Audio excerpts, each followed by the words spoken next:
ঢাকা-বরিশাল মহাসড়কের ভাঙা থেকে সাগরকন্যা কুয়াকাটা পর্যন্ত অধিক ঝুঁকিপূর্ণ সরু মহাসড়ক ৬ লেনে উন্নতি করার দাবিতে যুব সমাজের আয়োজনে মানববন্ধন কর্মসূচি পালন করা হয়েছে।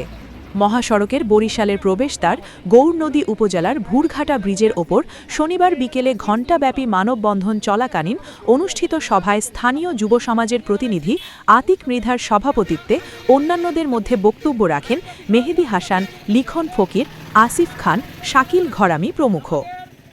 বরিশাল সহ গোটা দক্ষিণাঞ্চলের মানুষ দীর্ঘদিন ধরে অবহেলিত উল্লেখ করে বক্তারা বলেন, ঢাকা-বরিশাল মহাসড়কটি সরু হওয়ায় প্রতিনিয়ত দুর্ঘটনা ও যানজট বেড়েই চলেছে। ভাঙা থেকে বরিশাল হয়ে কুয়াকাটা পর্যন্ত মহাসড়কটি অত্যন্ত সরু হওয়ায় দক্ষিণাঞ্চলের মানুষ পদ্মা সেতুর সুফল থেকে পুরোপুরি বঞ্চিত রয়েছেন। বক্তারা আরও বলেন, পদ্মা সেতু চালুর পর দক্ষিণাঞ্চলে যাতায়াত বেড়েছে বহুগুণ, কিন্তু সরু মহাসড়ক ও অব্যবস্থাপনার কারণে সেই সুবিধা পুরোপুরি পাচ্ছেন না যাত্রীরা। সরু মহাসড়কের কারণে প্রতিনিয়ত দুর্ঘটনা লেগেই রয়েছে, এতে করে অসংখ্য প্রাণহানির ঘটনা বেড়েই চলেছে। পাশাপাশি মহাসড়কের ভুরঘটা বাসস্ট্যান্ড সংলগ্ন সহ অধিকাংশ এলাকায় ঝুঁকিপূর্ণ ব্রিজ দিয়ে প্রতিনিয়ত জীবনের ঝুঁকি নিয়ে যানবাহন চলাচল করছে। যে কোনো সময় এসব ঝুঁকিপূর্ণ ব্রিজ ধসে পড়ে বড় ধরনের দুর্ঘটনার আশঙ্কা রয়েছে। বক্তারা জনগুরুত্বপূর্ণ মহাসড়কটি দ্রুত ৬ লেনে উন্নতিকরণ সহ ঝুঁকিপূর্ণ ব্রিজগুলো ভেঙে দ্রুত পুনর্নির্মাণের জন্য প্রধানমন্ত্রী সহ সংশ্লিষ্ট মন্ত্রণালয়ের ঊর্ধ্বতন কর্মকর্তাদের হস্তক্ষেপ কামনা করেছেন।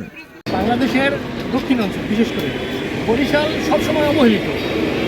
তার মধ্যে নতুন সরকার আসছে, আমাদের দাবি হচ্ছে বরিশালের যে 6 লেন সড়ক, এটা আমাদের অনেক দিনের দাবি, কিন্তু আমরা অত্যন্ত দুঃখের বিষয়, অত্যন্ত পরিচালনার বিষয়, এই 6 লেন সড়ক এখনও করা হয়নি।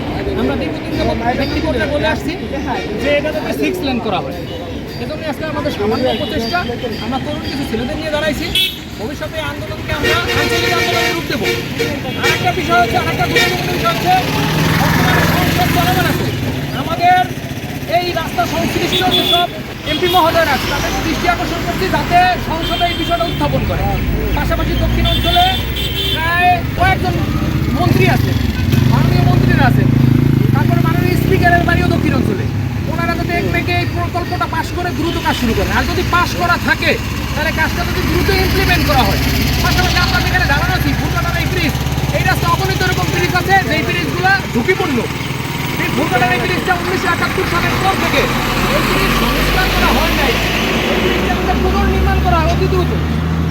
অনেক এই ব্রিজটা ঝুঁকিপূর্ণ, যদি একটা দুর্ঘটনা ঘটে দেখা গেছে অনেক প্রাণের ক্ষয়ক্ষতি। আমাদের উচিত হবে, আমি ব্যক্তিগতভাবে বিশ্বাস করি, সামগ্রিকভাবে বিশ্বাস করি, এই ব্রিজটা একটা দুর্ঘটনা ঘটার আগে এটা সংস্কার করা উচিত।